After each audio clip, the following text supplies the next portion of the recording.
நீதிமன்றம் சொல்லியிருக்கு 12 மணி வரைக்கும் கால அவகாசம். அதற்கு முன்பாக அவசரமா கைது செஞ்சு கொண்டு போறாங்க. திமுக எப்படி எடுக்குது? இன்றைக்கு ஆட்சியில் இருக்கக்கூடிய விஜய் அவர்களுக்கு எல்லா ஆட்சியும் மிஞ்சக்கூடிய வகையில் சர்வாதிகாரத்தில் உச்சத்தில் நின்று கொண்டு செயலாற்றிக் கொண்டிருக்கிறார். நாளைய தினம் சட்டமன்றம் கூட இருக்கிறது. சட்டமன்றம் கூட இருக்கிற இந்த நேரத்தில் எதிர்க்கட்சி தலைவரை கைது செய்வது என்பது எத்தகைய ஒரு ஜனநாயக விரோத செயல் என்பதை இந்தியா பூராவிலும் இருக்கிற மக்கள் கட்சிகள் இன்றைக்கு கண்டிக்கக்கூடிய வகையில் இது அமைந்திருக்கிறது. கொலை செஞ்சுட்டு கொலை குற்றவாளியாக இருக்கக்கூடியவர்கள் கூட பாராளுமன்றம் சட்டமன்றம் நடக்கிற போது அதில் கலந்து கொள்வதற்கு எங்களுக்கு அனுமதி அளிக்க வேண்டும் என்று நீதிமன்றத்தில் கோரி நீதிமன்றத்தில் வந்து கலந்துகிட்டு போன வரலாறுலாம் இந்திய ஜனநாயகத்தில் இந்த 75 ஆண்டு காலமாக நாம் பார்த்திருக்கிறோம். ஆனால் ஜனநாயகம் என்ற படத்திலே நடித்தாரே தவிர ஜனநாயகத்தை பற்றி ஏபிசி கூட தெரியாத ஒரு முதலமைச்சர் எதிர்க்கட்சி தலைவருடைய பேச்சை திரித்து என்ன உலகம் அவர் பேசாத பேச்சு பேசிட்டாரு. காவேரி இஷ்யூவை குறித்து ஏறத்தாழ 40 நிமிடம் இந்த அரசாங்கம் செய்ய தவறியதை, இந்த பிரச்சனையிலே எப்படி அணுக வேண்டும், எதிர்க்கட்சி தலைவர்களை கூட்டத்தை கூட்டியிருக்க வேண்டும் போன்ற பல்வேறு குற்றச்சாட்டுகளை இந்த அரசின் மீது ஒரு ஜனநாயகத்தில் எதிர்க்கட்சி தலைவர் செய்ய வேண்டிய வேலையை செய்தார். அந்த நேரத்தில் யாரோ ஒருவர் தண்ணி வரவில்லை என்ற வைத்தறிச்சிலே இதுவரையிலே திமுக ஆட்சியிலே கரெக்டாக சொன்னார். 2021 25 வரை தளபதி மு.க. ஸ்டாலின் இருந்தபோது டெல்டா மக்களுக்கு கரெக்டாக தண்ணி வந்து சேர்ந்தது. ஆனால் இந்த ஆண்டு வரவில்லை தண்ணி அப்படின்னு பேசுகிற போது கூட்டத்திலே இருந்து யாரோ ஒருத்தர் வந்து திரிஷா வீட்டுக்கு தண்ணி வருது, அவங்க வீட்டுக்கு மட்டும் வருதுன்னா கூட்டத்தில் கேட்டாங்க. அப்போ கேட்குற நேரத்தில் திரிஷா வீட்டில் மட்டும் தண்ணி வருது அப்படின்னு கேட்டபோது வருமானு கேட்ட நேரத்தில் அங்கே மட்டும் வரும் என்று சொன்னார். அது என்ன தப்பு இருக்கு? உலகமாக தப்பா? அது தண்ணி என்பது குடிக்கிற தண்ணி வந்திருக்கு.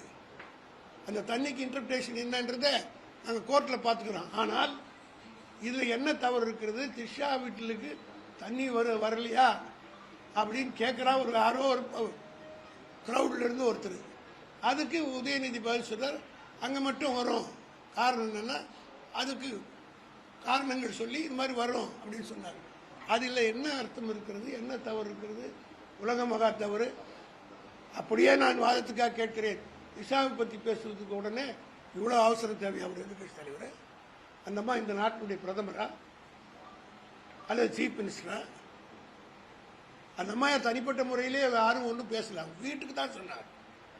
இப்போ சென்னைக்கு கூட வீராணம் தண்ணி வருது, என் வீட்டுக்கு தண்ணி வரல. போராடுற மக்கள் என்ன பண்ணாங்க? கோஷம் போடும்போது என்ன சொல்லுவாங்க? அவங்க வீட்டுக்கு மாத்திரம் தண்ணி வரும்.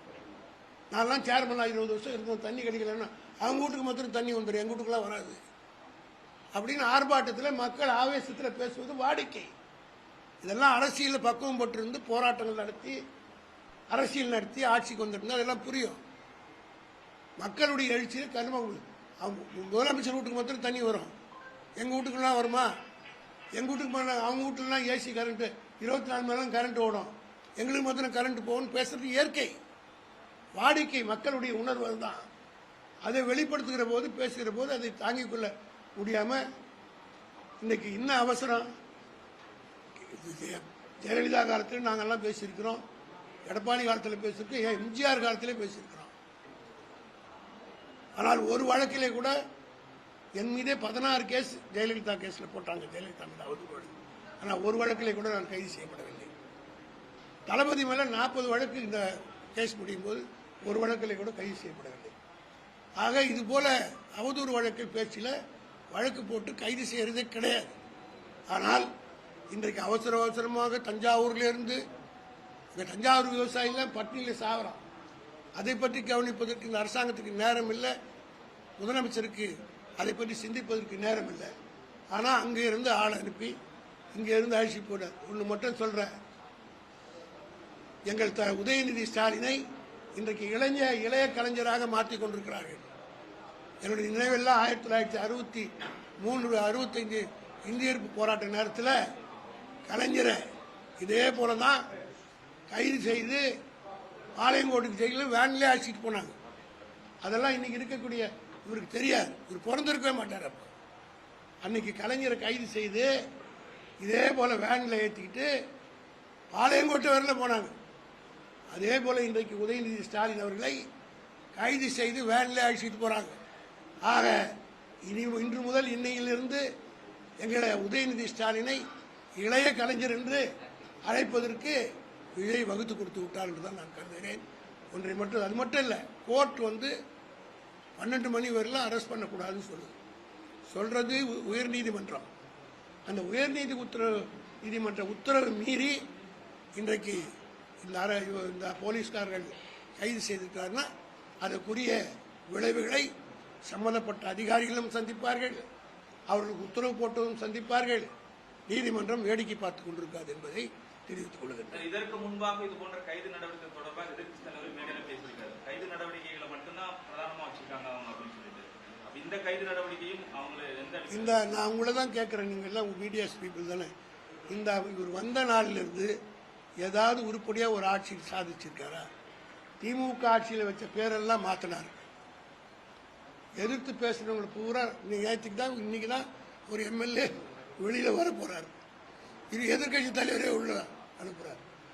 எனக்கு இருக்கிற டவுட் இல்லைன்னா இன்னைக்கு அசம்பிளியில எல்லாம் நம்ம ஆங்காங்கே நாங்கள் திமுக சட்டமன்ற உறுப்பினர்கள்லாம் ஆர்ப்பாட்டத்தில் ஈடுபட்டு பண்ணா மொத்த பேரையும் அரெஸ்ட் பண்ணி வச்சுட்டு ஆள் இல்லாத மைதானத்தில் பந்தாடலான்னு நாளைக்கு நடக்கிறார்.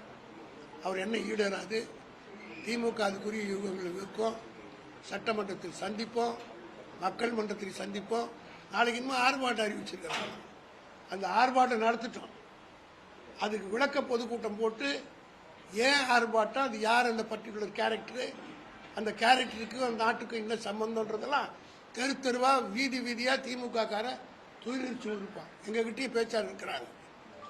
நாங்க பேச ஆரம்பிச்சா தாங்க மாட்டாரு. நாளைக்கு அசெம்பிளி கூட இருக்குது. எதிர்க்கட்சி தலைவர் சந்திக்க தயாரில்லாதனால இந்த மாதிரி கைது நடவடிக்கை நிச்சயமா, அதாவது